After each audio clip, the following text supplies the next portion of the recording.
दरमियान क्या चल रहा है। नाज़रीन, मौलाना फजल रहमान और पीटीआई की तरफ से मुतवातिर राब्ते चल रहे हैं और इसके अलावा जो है वो अपना साबिक वज़ीर आज़म शाहिद खाकान अब्बासी भी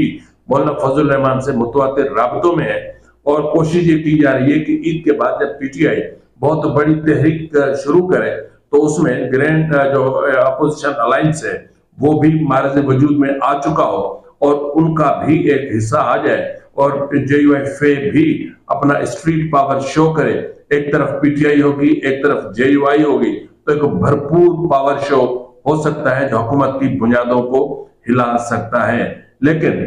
लेकिन आज मेरी जेयूआईफे के अहम तरीन कुछ शख्सियात से राब्ते हुए, बातचीत हुई, तो उनसे उन्होंने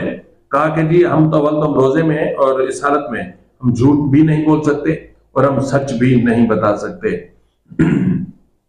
अलबत्ता उन्होंने कहा कि पीटीआई के सामने 6-7 शराइत रखी गई हैं